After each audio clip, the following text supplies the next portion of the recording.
So first, why did you want to run for this seat? Obviously, it was being vacated, but why now? Why this seat? Why did you want to run for this? I've spent my life working to stop the climate crisis and create good green jobs in our country, and I don't really see people in our state house advocating for these issues with the urgency that I feel. And I think we need someone who's going to stand up for the working people of South Bend, who's going to go down to Indianapolis and demand change. We've got to fix our schools. We've got to invest more money in our teachers. Right now, we have a huge opportunity to create good green jobs to recover from this pandemic.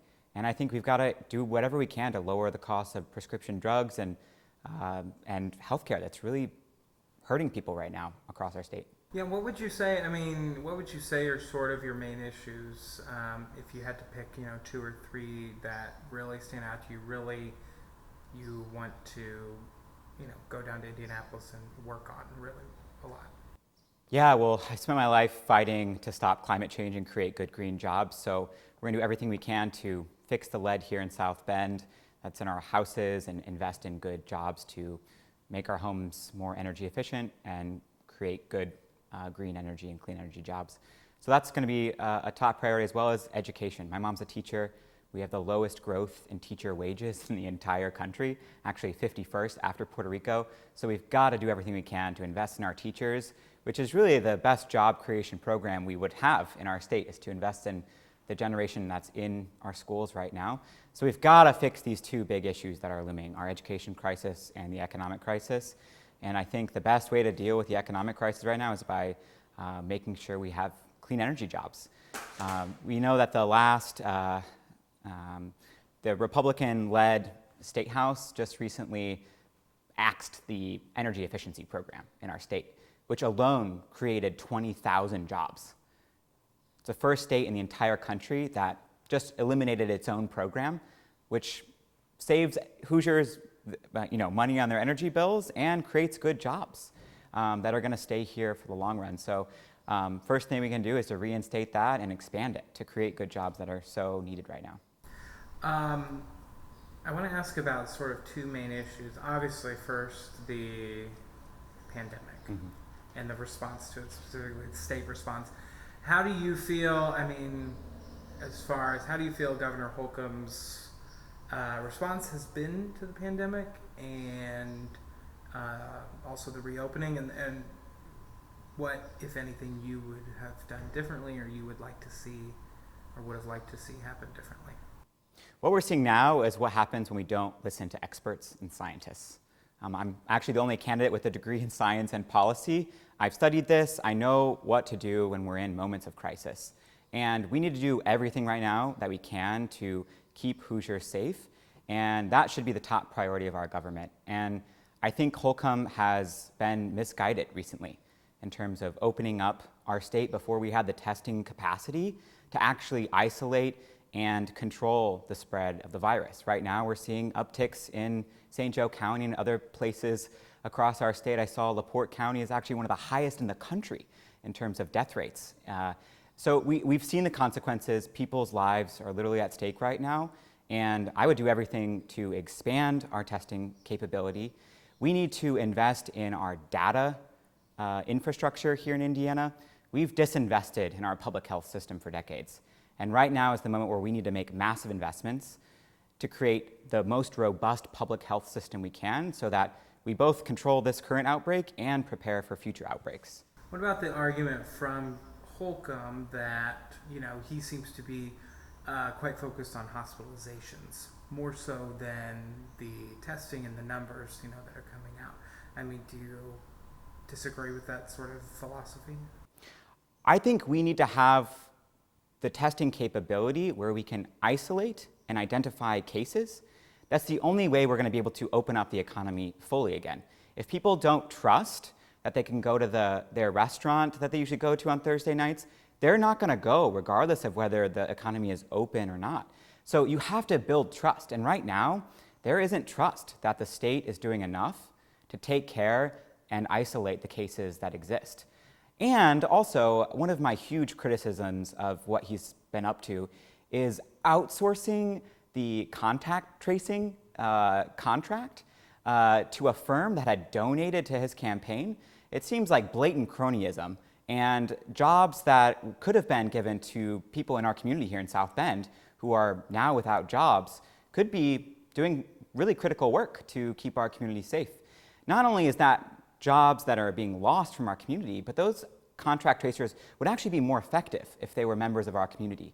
We know that people who are in situations where they maybe have undocumented status, if they have the illness, they're probably not going to be honest with a contact tracer from out of state who doesn't know them. But if they are grounded in our community, they're going to be more capable of identifying outbreaks when they happen and making sure they get the resources they need to be controlled.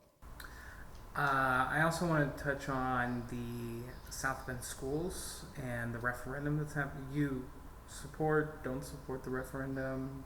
We're very supportive of the referendum. This is a make or break moment for our schools here in South Bend. And really, the state is responsible for this. The state has capped our taxes so that we can't really pay for the quality schools that we need. So fully support paying our teachers more. This is on the ballot, right? This referendum money is going to go directly towards paying teachers, getting more staff for mental, emotional, and socio-economic learning in the classrooms. And it's going to allow our schools to do the critical upgrades that they need, to have air conditioning and basic improvements that match all the other schools that are around in our area. What would you plan to do if the referendum doesn't pass and the funding to the school system takes a huge hit? I don't know if you have any plans for that. Yeah, it's going to be a big problem for our school system here. And as someone who's looking at the state level, we've got to re-examine our policies, I think, across the board for education here in Indiana. We are spending tens of millions of dollars on testing that is hurting our students, frankly, annoying our teachers because they're not actually getting to do the learning and the teaching that they think is most critical. And right now, we found has not proven any results. They've postponed the results of these tests for 2 years.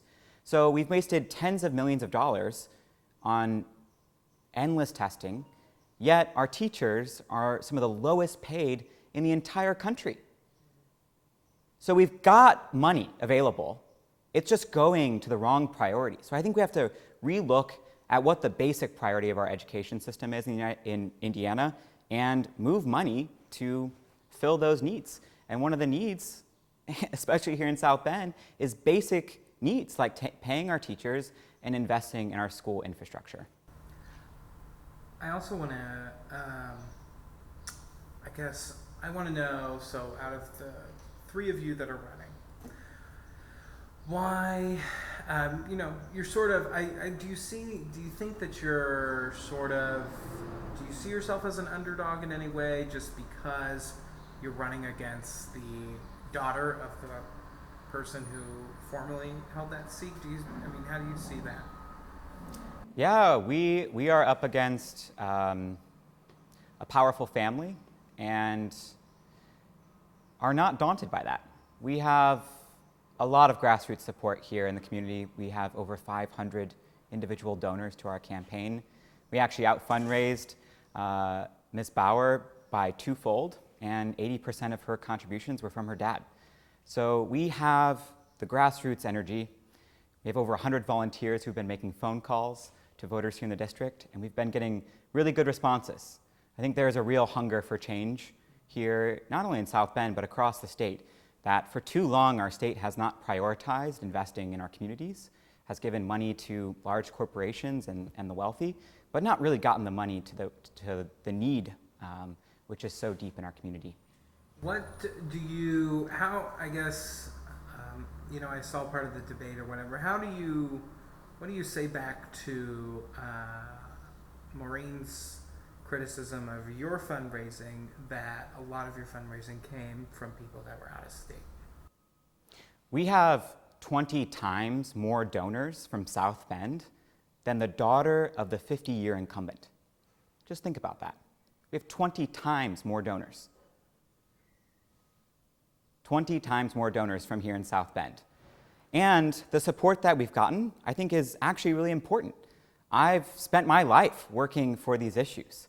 I graduated from Notre Dame with a degree in science and policy and helped lead the American youth delegation to the Paris climate talks. I've then went on to lead one of the largest youth-led movements looking to stop the climate crisis and create good jobs in the process. I have people all around this country who are supportive of the work that I've done because of the work, not because of who my parents are. So I think that the amount of donors and the amount of energy we've brought to this campaign is actually something that is really desirable and is a huge asset to our community. If we can actually build on this energy, I think we can actually transform our state, which is what people have been demanding here for years. This will probably be my last question, but if you had to give, sort of a, like a quick 30-second, 1-minute pitch to someone as to why you're the candidate as opposed to the other two, what would that be? Yeah, I come from a long line of farming families here in South Bend and in this region. I don't come from a political dynasty, but I've spent my life fighting entrenched politicians to stand up for the working people of this state. I graduated from Notre Dame with a degree in science and policy, went on to lead the American youth delegation to the Paris climate talks, and passed the historic agreement. I've worked here in South Bend and led a movement that helps stop a massive mega industrial project from destroying our homes and wasting taxpayer dollars. I'm going to stand up for our teachers like my mom. We're going to invest in good green jobs and make sure that no one's left behind by the COVID pandemic. And that's why you should vote for us on June 2nd.